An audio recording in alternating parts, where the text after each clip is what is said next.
This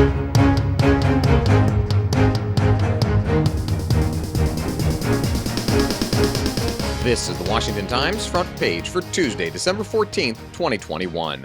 Thanks for joining us. I'm George Gerbo. The front page is brought to you by the Leadership Institute. The Leadership Institute trains conservatives to defend freedom. They've just published a free resource to help conservatives like you navigate political conversations with liberal family members during the holiday season. As a front page listener, you can get a free copy of this resource today by visiting leadershipinstitute.org/Christmas. West Virginia Democratic Senator Joe Manchin has doubled down on criticism of President Biden's social spending bill for relying on budgetary gimmicks. Congressional reporter Harris Alec reports Manchin said it would be disingenuous for the $1.75 trillion Build Back Better plan to run its social programs for only a short time, while the bill's tax hikes last a decade.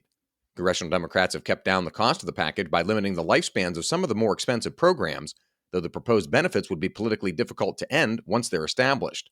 Manchin said the tactic amounted to little more than budgetary gimmicks that mask the true cost of the legislation.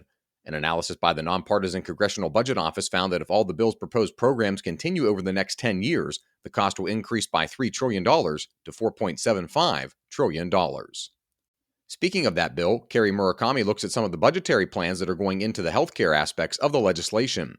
The plan would punish the 12 states, mostly in the Southeast, that haven't expanded Medicaid by slashing $3.4 billion in federal funding for hospitals to treat low-income patients. Instead, that money would go to a $73.9 billion expansion of the Affordable Care Act. The cuts could also be viewed as an incentive for the 12 states to participate in the expansion of Medicaid to include more low-income people. The expansion of the ACA could also help offset the hospital cuts, but experts say the extent to which is unclear. South Korea has become the latest nation to say no to a U.S.-led diplomatic boycott of the upcoming Winter Olympic Games in Beijing. Ben Wolfgang reports so far only Canada, Australia, and Britain have joined the U.S. effort. The four nations will send their athletes to the Games but keep dignitaries and government officials home. The move stops short of a total boycott, but the Biden administration portrays it as a clear condemnation publicly of China's human rights abuses, its provocations toward Taiwan and Hong Kong, and other aggressive steps in the region. It's unclear how many other nations will get on board. French President Emmanuel Macron has ruled out a diplomatic boycott, and other officials across Europe condemn the concept of politicizing the Olympics. Argentina issued a statement last week saying it wouldn't observe a diplomatic boycott, and Israel, one of America's closest allies, seems to have ruled out a boycott as it nurtures its growing relationship with China economically, according to Israeli media reports. The Leadership Institute trains conservatives to defend freedom. They've just published a free resource to help conservatives like you navigate political conversations with liberal family members during the holiday season. As a front page listener, you can get a free copy of this resource today by visiting leadershipinstitute.org/Christmas. Several Democratic lawmakers say the pro-Trump rioters who attacked the U.S. Capitol on January 6th must suffer the consequences of their actions. Kerry Pickett and Mika Selner report Massachusetts Congresswoman Ayanna Pressley and House Democratic Caucus Chairman Hakeem Jeffries said they support due process, but that the offenders need to be held accountable.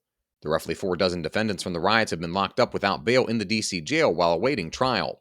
The Justice Department has charged more than 700 people from across the country in connection with the riot. And finally, retail outlets have popped up in the Northeast selling merchandise with a popular political euphemism on the right against President Biden. Valerie Richardson reports the Let's Go Brandon shops have 6 different locations in Massachusetts and Rhode Island. The owner of the shop said the stores have met with a little pushback, but the response has been positive for the most part. White House Press Secretary Jen Psaki dismissed the sensation over the euphemism at a press conference November 12th, saying the president isn't concerned. Find all of today's front page stories at WashingtonTimes.com/frontpage or on the Washington Times app, and find us on your favorite podcast platforms. Just search Washington Times in your favorite podcast app. You can also follow us on Twitter and Instagram at Wash Times for breaking news, sports, commentary, and more. For the Washington Times, I'm George Gerbo.